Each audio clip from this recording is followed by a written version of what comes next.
is reach for your goals one step at a time. Hey, and it's all about positive mental attitude. And with a positive mindset, you can reach your goals. So, we have a very special guest tonight who just happens to have that positive mental attitude. With our special guest, please, drum roll, please, Zack Smith. There he is. How's it What's going, guys? up, Zack? How's it going, brother? Hey, man, live, breathing, vertical. Can't complain. There you go. It looks like you got a bunch of trees out there, man. Where you at? I'm Twain Hart in Tuolumne County. There you go. So you got a bunch of forestry out there, huh? Yes, sir. I'm in the top of the mountains, man. Surrounded by pine trees galore. There you go. So you guys get snow out there or what? Oh, yeah. Last year marks my year marker. I've been at this house, and Jesus, last winter I spent over 3+ hours just shoveling the damn near driveway. That sounds like fun. No, not really. Good way to break a mental as well as physical sweat. I know, right? Right. Hey, so why don't you go ahead and tell the community a little bit about yourself? All right, man, you got it.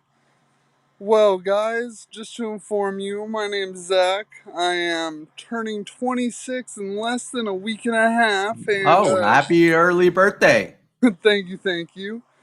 Um, yeah, I'm been living in Tuolumne County for a good 13 years now, and it's been a blessing. But unfortunately, up here is when I had my traumatic incident in 2012. I was involved in a All right. car All accident. right. So we'll jump into that in a second. Oh, my apologies. Oh, no worries, no worries. So, Zach, Yes, sir. so so you said you had your accident in 2012, right? Yes, sir. All right. So before 2012, if we asked your best friend who Zack Smith was, what would they say? Well, if I had to pick the best friend, it'd be pretty much my brother, who's in the Air Force right now. But they would generally say that caring, loving guy. But I had a bad habit of playing a great amount of video games. I was a tech junkie and still am today. But There you go. Yeah, yeah. What game are you a professional at? oh god, none. These kids nowadays are born prodigies at every damn video game, and I'm like, Right, oh. But my preferred two would either be Halo or Call of Duty. right. So you got those kids yelling in your ear, those 11-year-olds yelling in your ear, talking smack to you, huh? Exactly, thinking you're top dog, and then you find out you get stomped by like 15, 25 kills, and I'm like, hey bud, good game. And they're like, oh yeah, man, I kicked your ass. I'm like, how old are you? They're like, I'm 11, and I'm like, you shouldn't be on here, man. Right. I thought this was a mature game. You're supposed to be like 15 and over or something like that, right? Exactly. Right. So let's go ahead and jump into what happened. So you said that you had a traumatic brain injury, right? Yes, sir. All right. So you had a traumatic brain injury in 2012. So what happened that it was at nighttime, right? Traumatic brain Um, injury. What happened? Unfortunately, if it was, it would have made a bit more sense. But it was like mid morning, early afternoon, Okay. and you know the whole saying where like or it says where it's like most car accidents happen 2 miles away from your house. Yep. Yep. That's exactly what happened. I was Oh, wow. on my way home from a buddy's house around 12, 1 o'clock, and a good friend of mine, he was driving, you know, had his license, had it for a while, whatever. Just made a simple mistake, misread traffic. We were waiting to pull out onto the main road heading towards my house. A guy was approaching us with his blinker on, but he thought he was turning, pulled out in front of him. When we were in the middle of their lane, and he was less than 100 feet away. He was still going 65, and I was like, dude, he's not turning. And yeah, that's the last part I remember of that wonderful event. Yeah. So you said that's the last part you remember from that. So obviously somebody had to fill you in on what happened. Who filled you in on that event there? Oh, that would be my family and my mother Yeah. mainly. Every day I would wake up glued to my mattress, so to speak, because my whole right side of my body was paralyzed and I Right. was bedridden. And when I woke up, I was freaking out because I couldn't get out of bed. Right. So my So let's talk about the accident. What happened in the accident? oh well, what happened was my buddy pulled out in front of the front of a person he thought was turning where we were at, and unfortunately that person wasn't. And in the end result, I ended up getting T-boned my side of the car directly by that guy going 65. My head flew forward, broke open the windshield, Wow. bounced off the windshield, knocked out Wow. my driver. Then our car flipped and skidded a good 25 feet off the side of the road into a creek. Wow. Wow, that's crazy. So you physically knocked out your driver, right? Yes, sir. And then you busted out the windshield, and then you flew out the windshield, right? No, sir. Thankfully, if I did, I'd be dead right now. But Okay. thankfully, I was wearing my seatbelt, There you and go. well, yeah, I had so much, so to speak, room when the seatbelt, you know, even with the seatbelt, I had enough room to break open the windshield as well as knock out my driver. But Wow. when the ambulance came around 15 minutes later to the crime scene, or to the accident scene, when they got to the car I was in, this is paramedics' words, and to this day I will never forget them. They found me in what they said called a wrapped up cocoon of a seatbelt. I was tangled from head to toe on my own seatbelt. My head was the size of a watermelon, and I was Wow. bleeding out of my nose, eyes, ears, and mouth. Wow. Yes, sir. That's crazy. So what was I gonna say? So we found Serena finally found the chat apparently on the Awesome. YouTube here on YouTube because I used to stream on Facebook and then I just started on streaming on YouTube. So I guess they were having trouble finding the chat. But thank you, Serena, for joining us here. I Nice to meet you, appreciate Serena. it. There you go. There you go.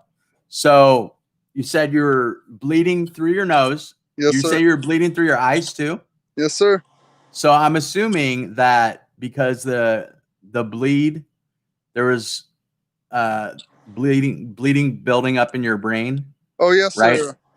So the bleeding that was building up in your brain was just so much that it was coming out of your eyes. Is that what was happening? Well, I don't know the whole medical preference towards the situation, but all I know was when the ambulance cut me out of the out of my car, or not my car, out of the car, and dragged me into the ambulance. They cleaned me up and brought me to the hospital. When they got me to the hospital, the first thing they did was put me in MRI, see what the hell's wrong with my head. And when they did such, they found out I had 21 bleeding and bruised sections of my brain, and my lungs were filled with blood. I was choking on my own blood, and Wow. yeah. Wow. So they obviously, so we got a few more shout outs here. Let's check them out here. So we got what an intense story. Glad to hear you're alive from Shannon with the cute little baby there.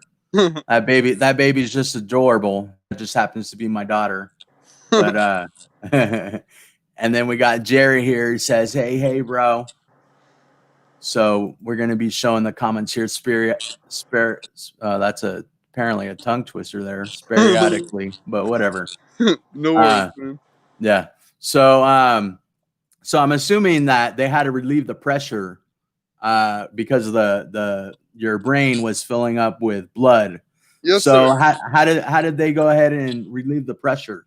Well, after the MRI, they first had to drain my lungs because I Okay. needed to breathe. So they gave me a Well, yeah, tracheotomy, right. I see it. Yeah, I and got then one too. nice, Trach, nice. we're Trach brothers. Woo! Yeah. But after the trach surgery, the medically induced coma that they put me in to perform the surgery was only supposed to last, the mandatory 6 to 8 hours. But since my head was so banged up, it only it lasted 2.5 months. I was in a coma, Wow. and yeah, during that coma, to relieve the pressure in my brain, they had to take. This is what my father told me. He has over 21 years of paramedic experience, and he he was like, they pretty much straight Fred Flintstone the situation. They took and what I call a railroad spike, which is just a long, sharp, jagged metal device, and put it on top of my noggin, take a rubber mallet, and crack my skull to release the pressure. And I was like, Yeah. what? Right. Right. So did they actually like remove a piece of your skull, or they just opened it? They just cracked it to release some pressure. So Okay. after they pierced the skull, that's all they had to do. Oh, okay. Crazy, crazy. Now, what? So they put you in an induced coma to bring down the swelling.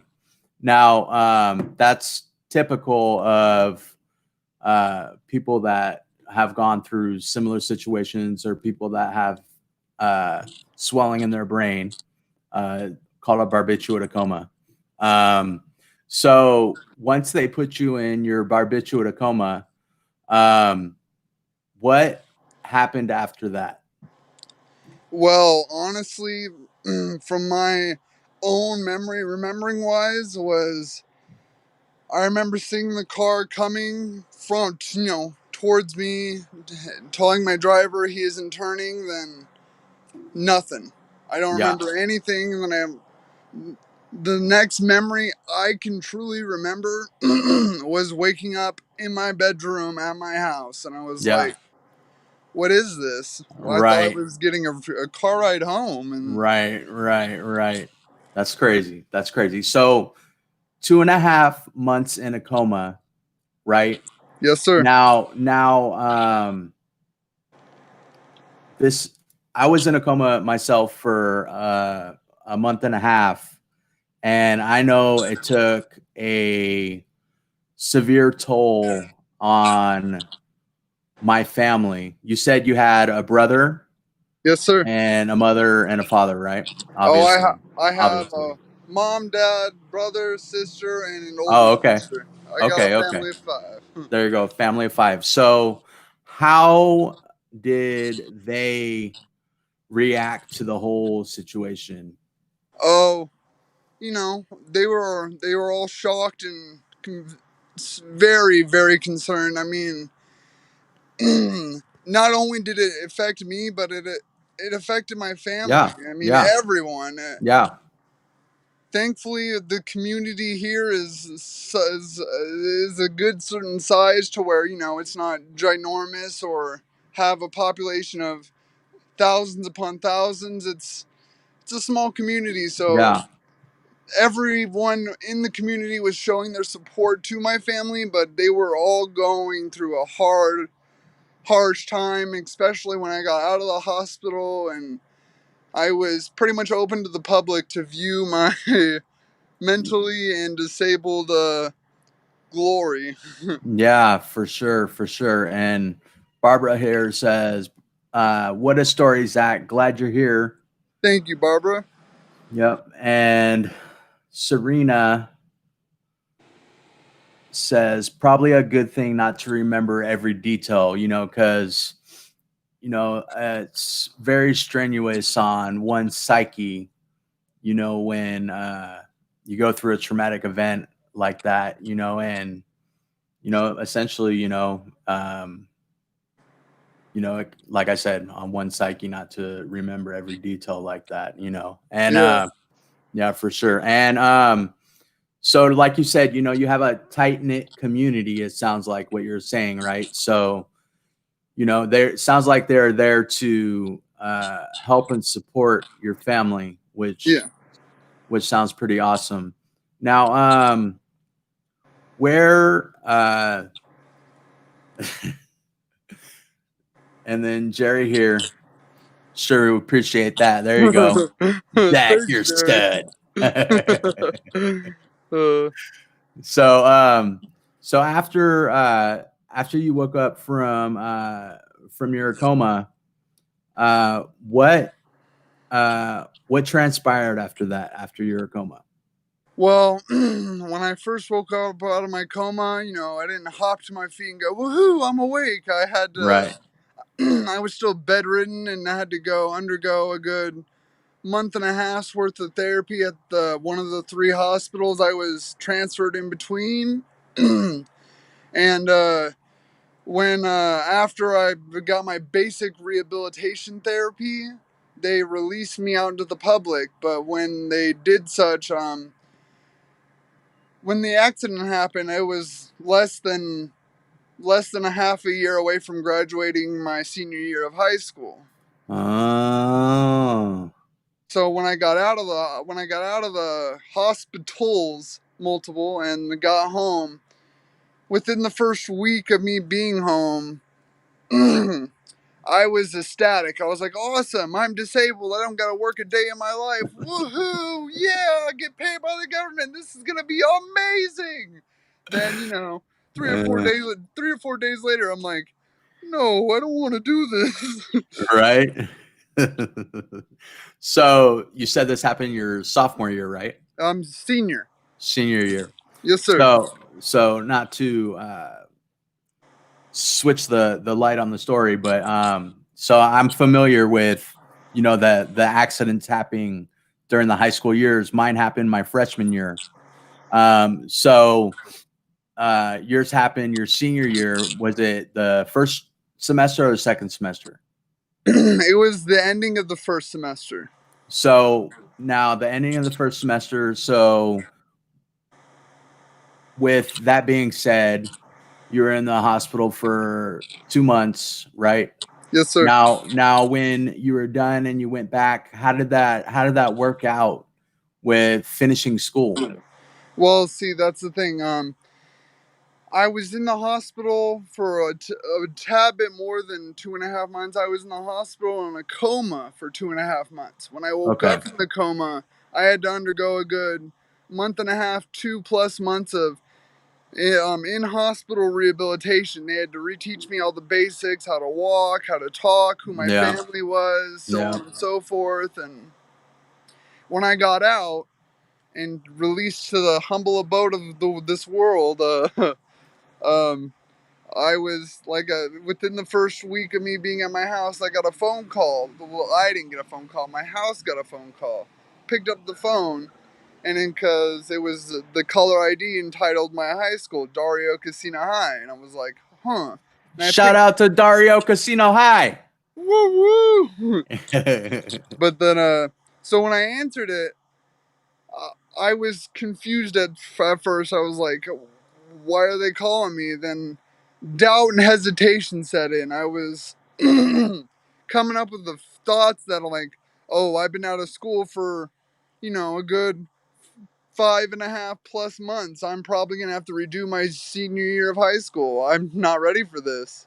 And when Yeah. I answered the phone, I heard the typical, no, not typical. I heard just one sentence that pretty much almost sold me that I was redoing my senior year. It was like, "Hi, this is Dario Casino High. Is Zachary Smith there?" And I'm like, "Speaking." And they're like, "Oh, we have some news to tell you."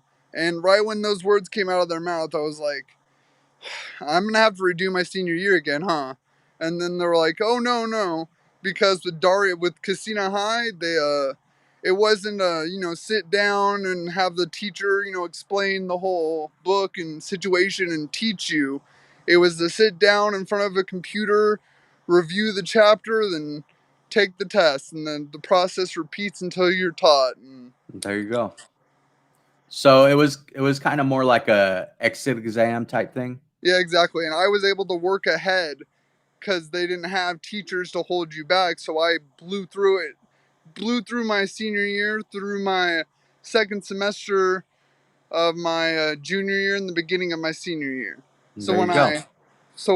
I got the phone call, I was like, "Oh, I'm gonna have to redo my senior year, huh?" And they're like, "No, you fortunately have worked so hard. You were only a credit and a half shy." And I was like, "Darn it, no!" So I'm gonna have to do my senior year again, right? And they're like, "No, we're gonna push you through." And I'm like, "Oh, thank you guys." And then Right. the following sentence was like, "Your class walks in about a week. Do you want us to order a cap and gown for you?" And I'm like, "Of course, gotta leave, make sure I graduate in style." Right. Now when you went to walk with your class, did you have to use a walking device? Um, no, thankfully. I mean, my body, including my right leg, was pretty much a peg leg. I called like the first 3 years, 3.5 years out of the hospital my T-Rex days because my right arm was like this, and my Yeah. right leg was pretty much a peg leg, so I was Yeah. swinging it around. Yep. Yep. Yep. And but when I got when it came to my graduation and walking with the class, oh man, that'll be one situation I'll never forget. It's beautiful. I'm big ol' auditorium stadium, and you know, typical crowd applause for every individual who walks up and gets their diploma. But then the announcer's like, "Oh, and now Zachary Smith," and the whole freaking stadium just blew up, and I'm fighting to hold back tears. I'm Oh walking up to yeah. get my diploma from the principal. You Oh, know, that's it's a amazing. good like 3-5 minute walk, but everyone's cheering on and applauding, and yeah. You're making me tear up, man. That's amazing, dude. Yeah, that must have been one hell of an experience right there, man. That's Yeah, it brought amazing. me to tears for sure. That's for Yeah. good. Yeah. Heck yeah. Heck yeah. Heck yeah. We have Paulina here. Amazing story. You're amazing. Well done and congratulations on your recovery so far. I hope that you continue being awesome. Thank you, Paulina. And so now we have your story from we have your pre-accident, your accident story. Now let's talk about Zach. Hmm. Okay. All right. Let's talk about Zach after high school. What happened after high school? Well, after high school, I like I stated, I was woohoo gun ho being fully disabled and getting paid by the government. Yeah, but that only lasted a couple months, and then me being in my household and nothing but my mother's household really turned me stir crazy, Yeah, and I had a message from the big guy upstairs. I went there to you go. sleep one night with a negative mindset. Yep. This isn't worth it. Why'd you keep me here? What am I doing? And I woke up the next morning with the message from the big guy, just plain and simple. "Hey, I brought you back for a reason. Don't disappoint me." And it's that sentence right there that continues to push me to strive for a better life altogether for me and everyone else included. There you go, brother. Now, you continued to pursue something, right? Yes, sir. What what it After, what it Go ahead. Go no, I'm ahead. sorry. You go ahead. My apologies, man. Yeah. So after your accident, what did you continue to pursue? Go ahead. Well, I was a big guitar fanatic, and still am, but I rarely touch it now. It's kind of a shame, but I when I woke up from the hospital and got back from et cetera, et cetera. my guitar was my baby. No one would touch it or would be allowed to touch it besides me. And yeah, everything I knew and worked a good year and a half to learn was gone. Yeah. All experience and training right out the window. But I just take that as another challenge, and I'm a video gamer. I love that challenge. So you know Yeah. what? You keep bringing it, I'll keep showing them wrong. There you go, brother. There you go. Now, did you go to college? Yes, sir. That Okay. was actually a big part of my recovery There you go. after the 2.5, 3 months of me being, graduated and school free. Woo woo. Yeah. Yeah. I realized I'm not gonna get.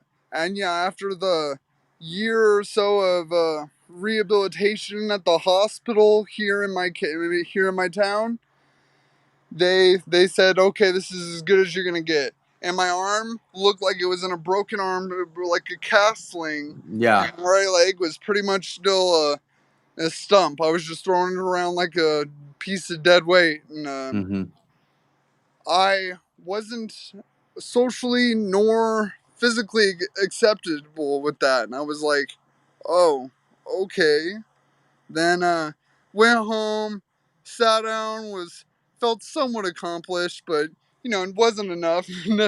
With me, never is. And I found out through one of my friends at one of the colleges up here has courses that would help me in my recovery progress. They had adaptive physical education, they had yoga, weight training, so on and so forth.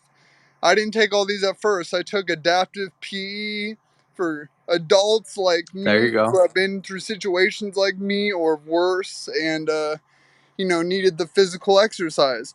I did that for 2.5 years and just that. But after after I did such, I realized, okay, my body became used to this. That's not good. I figured that out. I figured that one out as well. The Hmm. moment my body got used to any exercise and it became repetition and just dull, I stopped improving. So after adaptive physical education, I took weight training for a year. Then after weight training, I took yoga, and it was a great combination. I was able to build muscle and form it to my bone properly through yoga, and There you go. took some academic courses as well to sharpen the good old brain up here. And There you go.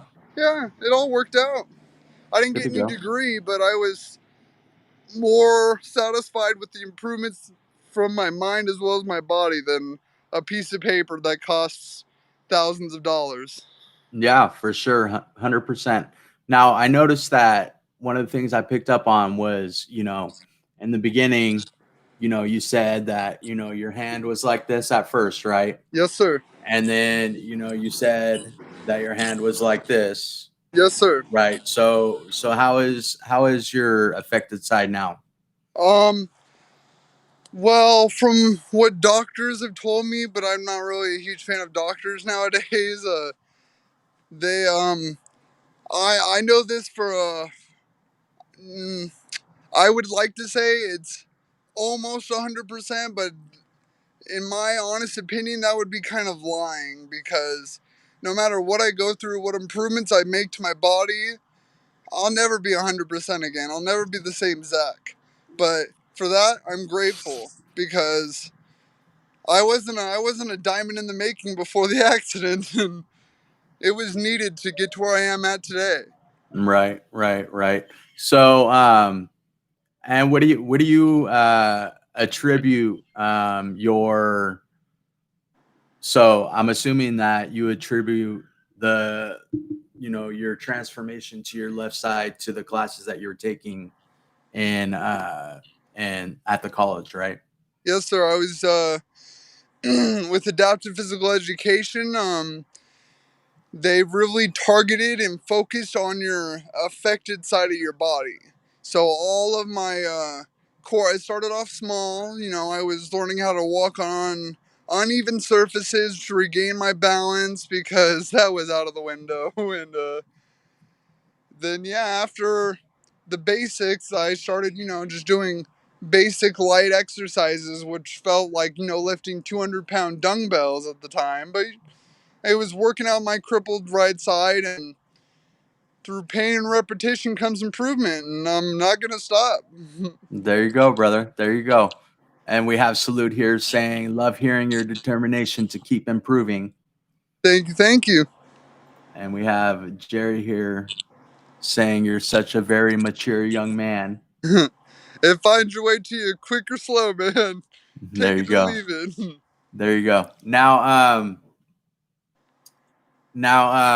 So once you started noticing that you were progressing through those classes, did you start to do extra like therapy and whatnot at home? Yeah, that's one thing I did notice. I mean, the improvement I was getting from my courses stopped becoming an improvement. It was more like a high.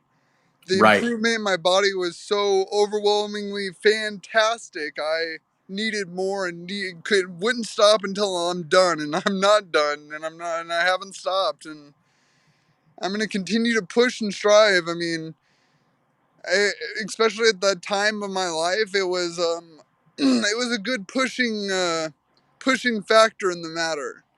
Right. And Right. when I did get home, and I didn't take a full set course in college, but I probably went 2 or 3 days out of the week. So those other 3 or 4 days, I was yeah, 4 or 5 days, excuse me. I when I usually, I started off just slacking, sitting on my buns playing video games or watching movies or TV. Woo woo, the typical same old. But Yeah. after a good a good while, I saw that my improvements were starting to deter and starting to weaken, and I wasn't socially acceptable with that, and I would not take no for an answer. And I started, it wasn't anything major, but it's the little facts that help. And I started a routine to where, like, every day when I woke up to keep my legs as well as my core in a decent manner, I would do a couple squats and then continue on throughout my day. Then, when time comes, do a set of push ups or sit ups. Nothing major or minor, but, a little something to help out. Yeah. Push-ups are one of, as you said, the core. Push-ups are one of the best exercises that you can do because it works out so many different muscles. It works out these muscles right here, your Exactly. triceps, your biceps up here. Great, great exercise to do. Barbara here says you're an absolutely amazing young man. Much love and respect. Thank you very much, Barbara. We got Salute over here. You're an amazing and very inspirational. Thank you, guys. Salute again. Celebrate every win, no matter how small or big. Yes, ma'am. That's the thing right there. There it is. There it is. Now, so we are all in this community here, so we all understand the struggles, or we all understand the affected side or the learning side. As Salute has her own show, as Salute would say, the learning side, which is the affected side. So how you said that you are close to 100% with your affected side, right? Yeah, I would say yes. I mean, I'm pretty sure I'm in like the high 80s if I was gonna put it percentage wise, but Yeah, I'm not done until I'm 110, man. There you go, brother. Now, so when you weren't with the 80% on your affected side, you had to do pretty much everything with one side, right? Yes, sir. I was. Now, Sorry, go go ahead. ahead. No, go Uh, ahead. Go ahead. Go ahead. I was kind of fortunate. Well, no, no, no. Excuse me. Scratch that. See, that's the brain funking up again. Uh, but when before my accident happened, I was a right dom. My right side was my dominant side. Oh, But after my accident, since my right side of my brain got pretty banged up, in your head it's all topsy turvy. Right controls left, left right, and yeah, since I severely damaged my left side of my brain, my right side was all funked up. I preferred using my left because I was a lazy individual and did not like doing things the hard way. And but yeah, and through the first pretty much half a year through my personal rehabilitation, my physical, occupational, and speech therapy at my hospital here, I um,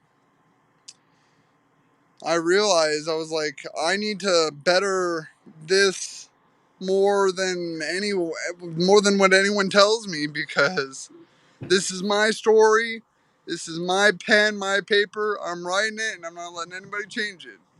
yeah, for sure. So essentially, you adapted and became ambidextrous, right? Yes, sir. I mean, I I still prefer using the left a tad bit more, but I will catch myself, using my right every once in a blue moon, and I'm like, I need to keep this up because I'll forget. I'll go Right. back to maintaining and resorting to my left side being my dominant, Yeah. and it'll show because believe it or not, no matter how many years of work you put into your recovery, if you're not keeping up with it constantly, it will deter and it will slowly go back to what it was. Yeah. And for me, when I'm not physically active of some sorts, like I'm between jobs or just have a huge vacay, so to speak, and am not showing or putting up any improvement to my body, I will start to hunch over. I will become more dependent upon my left side. My right side starts to weaken, and then thankfully I catch it before it's too late, and I'm like, no, no, no, no.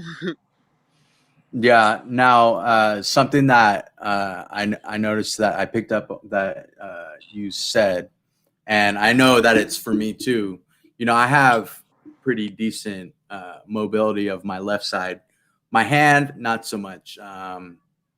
Not so much, but it's something that I have to think about for me to use my left hand. It just, for someone that doesn't have an affected side, it's something that comes natural. You know what I mean? Yeah, To left and right hand to use them both. But for me to use my left hand, it's something that I have to think about. Um, and uh, for instance, like tying my shoe, you know, um, for someone that doesn't have an affected side, it's just natural, like, yeah, right? it's just secondhand nature. For me, it's like, okay, you know, think about it. You know what I mean?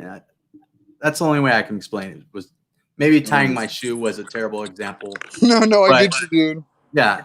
And so I noticed that that was something that you said as well. So to use your affected side, it's something that you have to think about, correct? Yes, sir. I mean, it doesn't.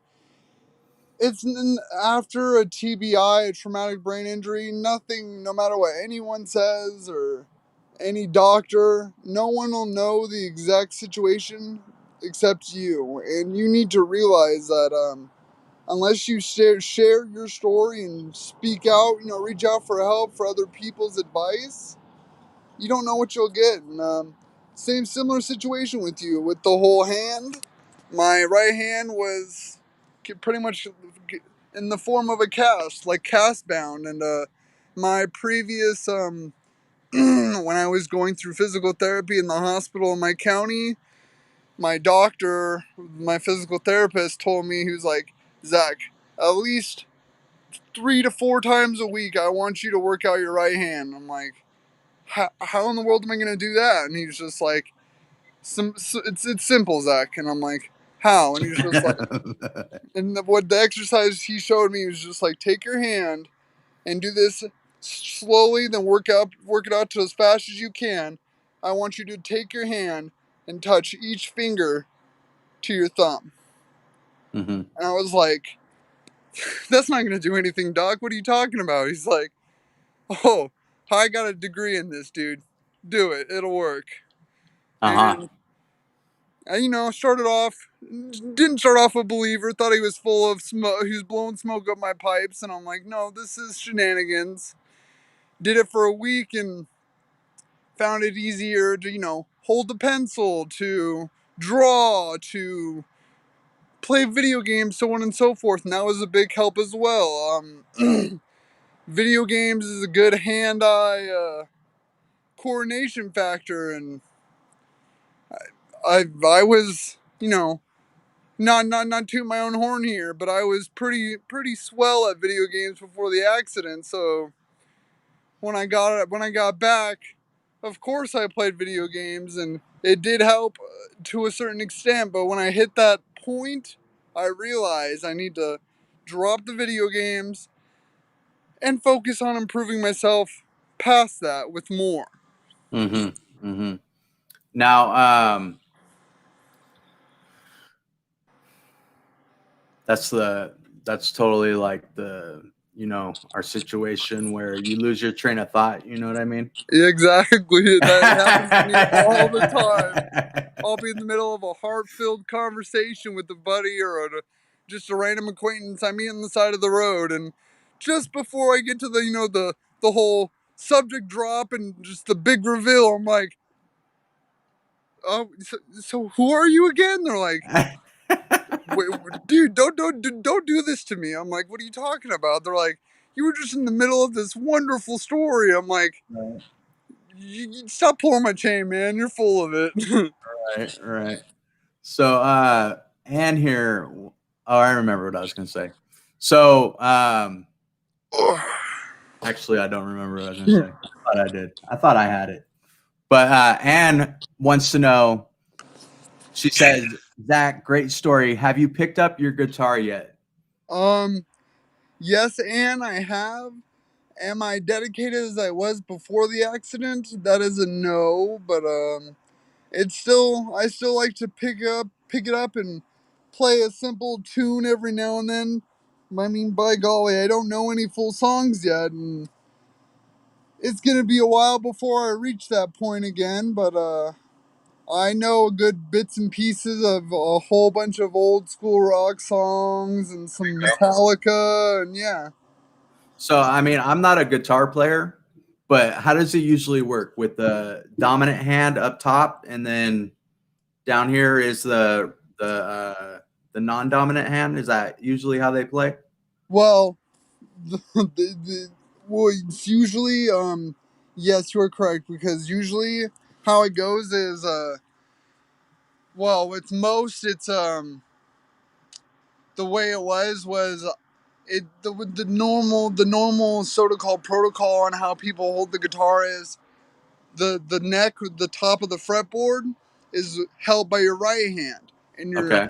left, or no, it was, yeah, it was held by your right hand. Your left hand plucked the strings. But Hmm. before the car accident, I was left side dominant, so I had it flipped. I had it to where my left hand held the strings, or held, was at the top of the neck, and my right hand was near the base of the guitar. So I was playing with the lefty flip, but I didn't know that, so I didn't have a lefty flip guitar nor the money to go out and purchase a lefty flip guitar. So I would just learn how to play the guitar upside down and backwards, and There you go.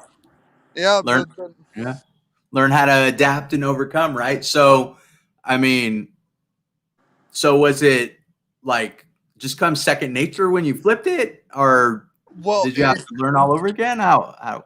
it was somewhat. I get what you're trying to say, and it was somewhat like that. I mean, when I picked it up again, I was my guitar was my baby, and I was like, oh gosh, this is mine, nothing but it. And I was in love with it, but well, I didn't know how to play it. I was like, where is all my years of experience? That just flew out the window. What am I gonna do now? And when I picked it up again, since my car accident happened, it pretty much made me ambidextrous in everything that I do now. I was able to go from lefty flip to a standard guitar holding, and I kind of had it. It kind of had to be that way because my right hand wasn't as still is until this day wasn't as functionable to move a pick up and down, back and forth repetitively at a quick pace through Yeah. strings. And I couldn't, finger pick them either because my fingers were jolty and, you know, couldn't really function properly.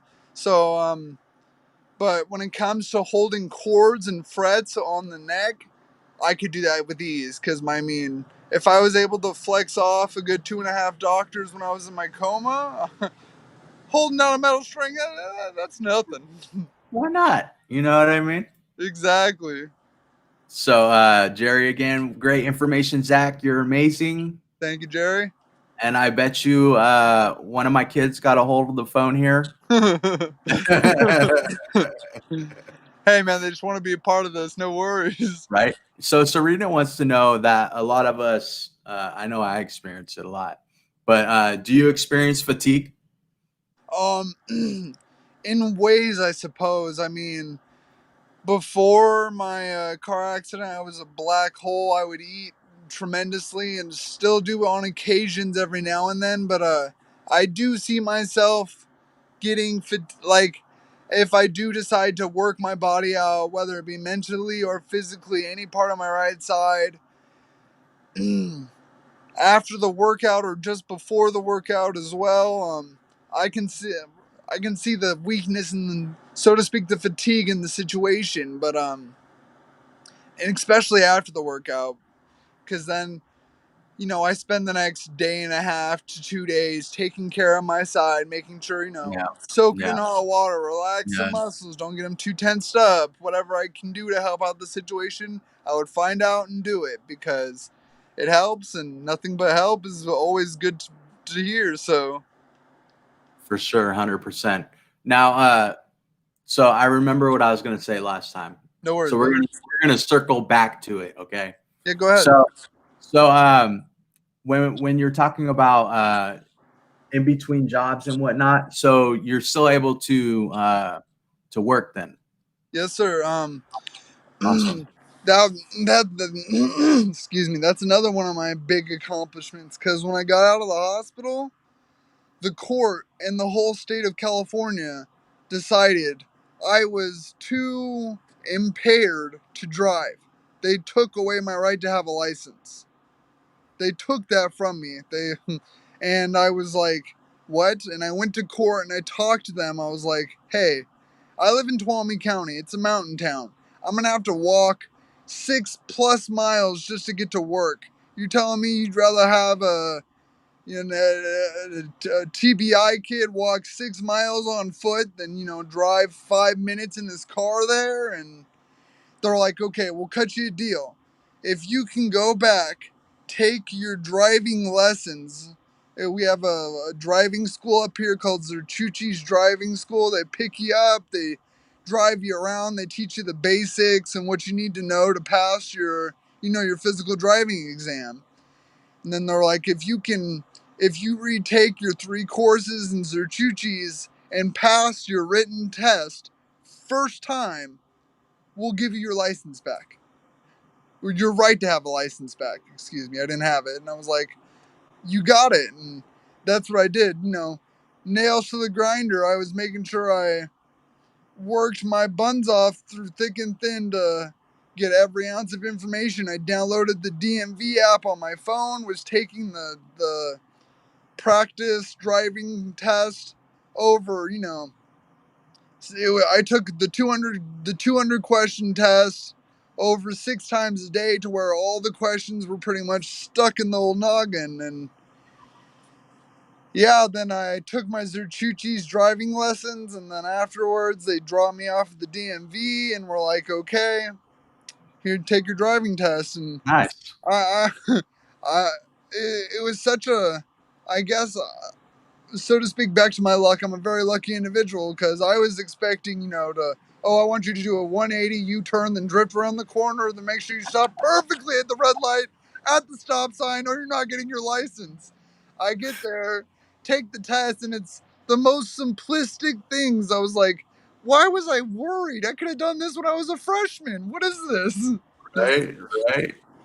So, you got your license back, and then you said that you were able to work from there, or how you already had a job, or what was going on with that? Well, what happened was before I got my license. No, actually, after I got my license back, I had a job, but thankfully it was within walking distance from from my mother's household. It was like not even a three. No, no, that's like it's not even. It wasn't even like a 10-minute walk from her house, and it was at an AM PM. And what happened was I was working, mid mornings to late afternoons at AM PM. Did that for around 6 months.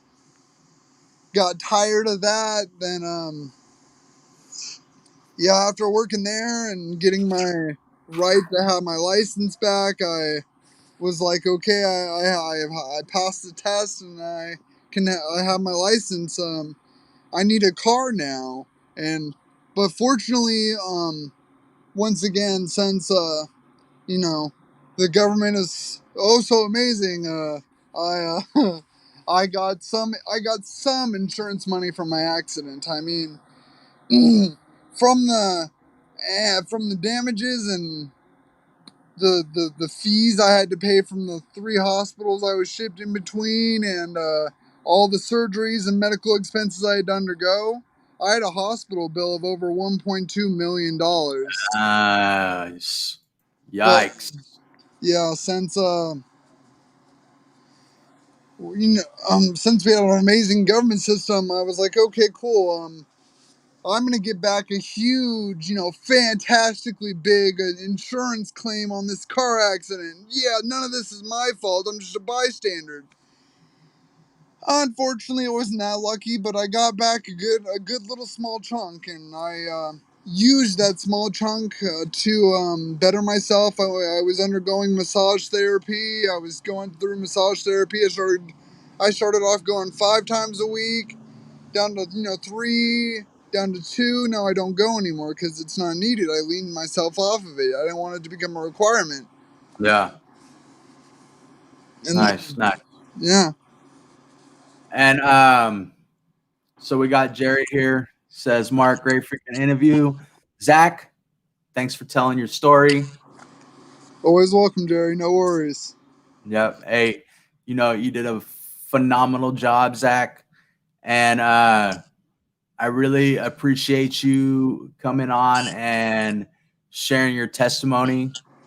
And it takes a lot of inner strength to come on here and share your personal story because this goes on YouTube, and obviously the videos that go up on YouTube are broadcast and anyone in the world can see it. So, again, I appreciate you coming on and sharing your testimony. And the whole purpose of the Determined Show is, for me to bring on guests like yourself, Zach, to, share their testimony so that, you know, it's to inspire other survivors so that you can grab just a little piece of their testimony and, hopefully each and every week you can carry it on and it becomes something beautiful at the end, and, with that being said, I say a little prayer at the end of each interview. And Zach said that he was going to say this prayer. So you got it, Zach? Yeah, I got it. All right, Zach, let's do it. All right. Lord, thank you for all that you've helped me with, but unfortunately, it doesn't end there. You kept me here for a reason, and I'm here to help out everyone in the world, and so, whether it be starting with this community to with this YouTube channel or show, I'm here to help and to put forth every ounce of inspiration into any individual I can. And I hope that you're there to help others to realize that no matter what they go through, physically or mentally, they can overcome any challenge and better themselves just as long as they have the will and determination to do so. And it is, and it is in your son's name I pray. Amen. Amen. Outstanding job, Zach. Good job. Oh, and one more thing that I have to say, special shout out to the Kill Up Foundation for donating my mic and my webcam. Thank you very much, Kill Up Foundation. Zach, again, I appreciate you, brother. Thank you so much for coming on my show. Always love it. Everyone that's watching, I appreciate your support. Thank you.